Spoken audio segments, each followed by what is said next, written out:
Je vous vois venir des gens dans les commentaires YouTube. Avant de me traiter de crado à cause que j'ai pas de drap sur mon lit, ça va venir, il est juste en train de se laver. Bon, est-ce que ce film est bon ou mauvais? Salut tout le monde, c'est Nico, j'espère que vous allez bien, moi ça va très bien. Aujourd'hui, une nouvelle vidéo, je vais parler du film Vengeance mettant en vedette Nicolas Cage et Talita Batman. Pour commencer, si vous voulez voir Talita Batman en action dans un nouveau film, allez voir Annabelle 2. J'avais parlé que j'adorais Talita Batman, son jeu d'actrice, quand je l'avais vu dans Annabelle 2, direct Annabelle 2, je suis fan. Est-ce que j'ai parlé trop vite? Pour commencer, ce film Vengeance, je crois qu'il est séparé en deux parties, parce que c'est impossible. On peut pas se fermer les yeux et dire que c'est un film. Non, clairement, c'est séparé en deux parties. La première partie, je vous en parle.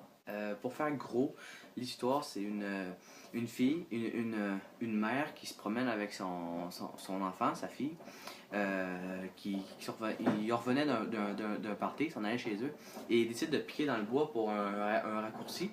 Et en sortant du bois, il tombe sur une gang d'ivrognes.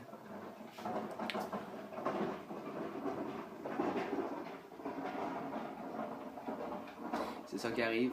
Je tourne mes vidéos chez moi, la fenêtre est ouverte parce que j'ai chaud, et on entend le bruit dehors. On va attendre.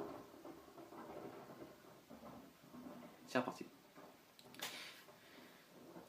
Donc c'est ça. Donc la mère se fait violer, l'enfant y échappe de peu, va se cacher, mais voit, est VIP, elle voit tout. C'était l'histoire de ce film. Passons maintenant aux vraies analyses. Parce qu'il y a des choses à dire, il y a des choses à dire. On vend son film en disant Nicolas Cage, Nicolas Cage, Nicolas Cage, Nicolas Cage. Ah, ses affiches, ça va être bon, c'est Nicolas Cage. Regardez Nicolas Cage, regardez, blablabla, c'est juste Nicolas Cage. Au début du générique, le nom de Nicolas Cage est avant le titre. Donc forcément, c'est lui qu'on va suivre tout le long du film. Ses affiches, c'est juste Nicolas Cage.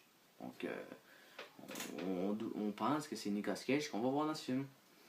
En vérité, Nicolas Cage a pas beaucoup de phrases dans ce film. C'est plus le mec, le gars qui parle pas et qui bute tout le monde. C'est ça que Nicolas Cage fait dans ce film-là. À chaque fois qu'un personnage lui parle, il ne répond jamais, jamais, sauf à la fin. À la fin, là, on a vu une vraie conversation à Nicolas Cage. Nicolas Cage, c'est ça dans le film. Il n'y a pas vraiment rapport, il fait juste buter tout le monde. Il y a quelque chose qui bouge. Oh, ça bougeait, ça bougeait. Ça bougeait, ça bougeait. C'est Nicolas Cage, tout craché pendant le film. Les personnages principaux, c'est plutôt Talita Batman et sa mère. Sa mère jouée par Anna Hutchison, quelque chose comme ça, je m'en fous. Et nous, sa mère n'est pas très marquante dans le film. Il y a une scène dans le film qui me fait assez rire, c'est quand que la personnage de Talita Batman rentre dans sa maison, elle est toute seule, et elle appelle le chat Lily, et le chat vient pas. Donc elle sort dehors pour aller voir dehors, mais à place de sortir par en arrière, elle sort par en avant. Et en avant, dans la cour en avant, elle voit un auto. Et dans l'auto, c'était un gars qui avait violé qui était dans la gang qui ont violé sa mère. Et le gars tenait le collier du chat. Donc Talita Batman, son personnage, Betty, a crié laissez-nous en paix. Mais elle a crié, hein, tout le monde a entendu. Faisait pas que vous l'avez pas entendu. J'ai écouté le film et vous l'avez entendu, c'est sûr. Et elle voit le chat pendu dans un arbre. Ok, c'est vraiment, vraiment trash, vraiment malsain. Mais quand tu vois ton chat pendu, tu es supposé avoir une réaction. Elle n'a presque aucune réaction. Un petit oh non, faire semblant de pleurer, c'est sans réaction.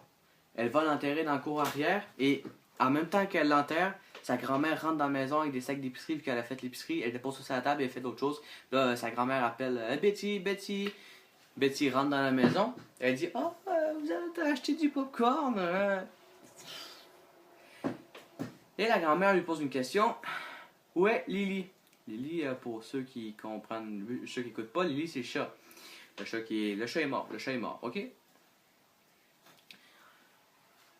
Eh bien, Betty répond pas. elle ne répond pas.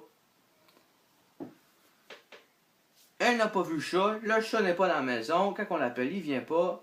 On s'en fout. La grand-mère s'en fout, elle n'a pas posé plus de questions. Et tout le long du film, tout le monde s'en bat complètement les couilles du chat. Personne cherche à savoir où est-ce qu'il est le chat. C'est quand même étrange. Moi, si j'ai un chat qui disparaît, je veux savoir où est-ce qu'il est. Dans ce film-là, personne. Ça aurait pu rajouter un intrigue. Je sais pas, on cherche dans le bois, puis finalement, on le trouve. Mais il ne trouverait pas, vu qu'il est atterré dans la cour en arrière. Mais même ça, on va dans la cour en arrière et on voit que la terre, déjà, elle a creusé le trou à côté des feuilles. On voit toutes de l'herbe. On voit un carré terre. On doit se demander des questions. Et le chat n'est pas là. Et... Mais non, tout le monde s'en fout complètement du chat. Tant mieux. Je crois que c'est ça qu'ils ont dit. Tant mieux, il est parti. Le chat, j'en pouvais plus. Je crois que c'est ça qu'ils ont dit. C'est waouh. Et dans le film, la fameuse Betty n'a aucun souvenir de son père, parce que ouais, j'ai oublié de le préciser, mais son père est décédé. Et Betty n'a aucun souvenir de son père. Et au début, quand sa mère marche avec sa fille, la mère lui dit, la mère dit rien et la fille se met à pleurer. Betty, la jeune fille, se met à pleurer parce qu'elle n'a aucun souvenir de son père. Et la mère lui répond, je sais, je peux comprendre. Et elle n'a aucun souvenir, ça ne rappelle de rien du tout. 5 secondes plus tard, la mère lui dit, tu te rappelles-tu quand on est ici avec papa? Ah, ferme ta gueule, t'as quelque chose que t'as pas compris. Elle vient de dire que ça se rappelle pas. Ferme ta gueule, c'est pas possible. Elle vient de dire qu'elle se rappelle pas et toi tu lui dis, est-ce que tu te rappelles? Waouh! Dans une scène plus tard dans le film, Betty fait de la soupe et elle dit à sa mère, j'ai fait de la soupe comme papa la faisait.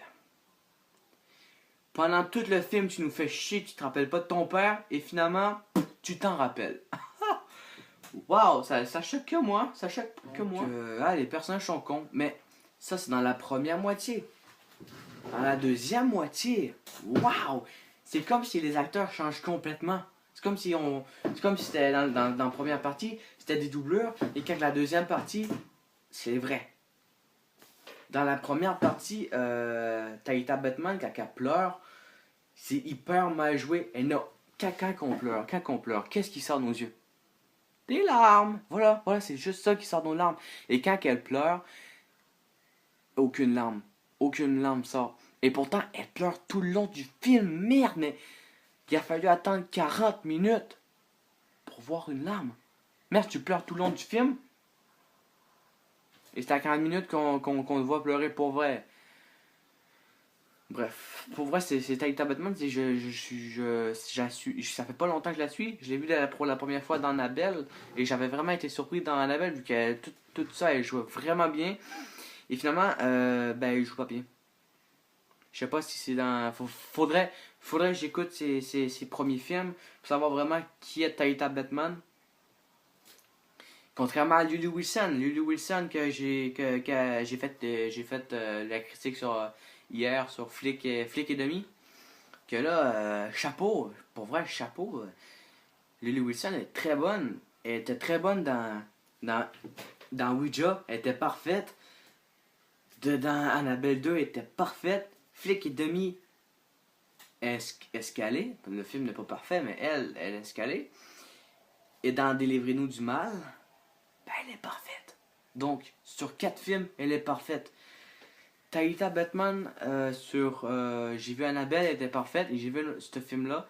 Et pour vrai, ça le fait pas. Ça le fait pas du tout. Je suis pas capable. J'ai même le goût d'arrêter le film tellement que les personnages surjouaient et que Nicolas Cage avait pas rapport dans le film.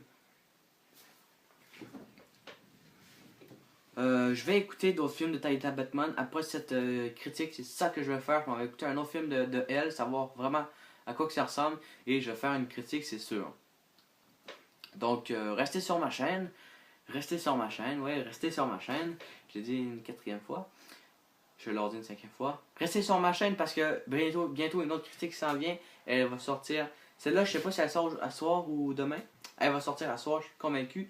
Et demain, il sort une autre critique d'un film. Je suis complètement parti sur les films Lulu Wilson, Taïta Batman, c'est normal. J'ai tellement été frappé par leur jeu d'acteur dans Annabelle que j'ai vraiment eu le goût de les découvrir. Donc, comprenez-moi. Et je suis parti sur un air critique. Là, je fais jouer un film, il faut que je le critique, que ça est nouveau ou pas. Donc, je crois que vous aimez ce genre de vidéos parce qu'il y a beaucoup de vues sur ce genre de vidéos. Et d'habitude, mes vidéos, ils font des vues, mais c'est plus long, c'est plus lent. Et là, maintenant, je sais qu'on a atteint les 1000 abonnés et on arrive bientôt à 1100. Mais ça monte vraiment, vraiment vite les vues, les critiques. Quand je vois Annabelle 2 les critiques, la vidéo, les vues ont monté beaucoup vite.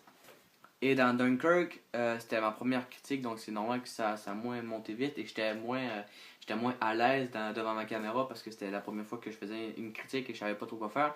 Maintenant, je suis bien parfait devant ma caméra et vous allez avoir des vidéos de meilleure qualité à l'avenir. Restez sur ma chaîne une 6e fois, voilà.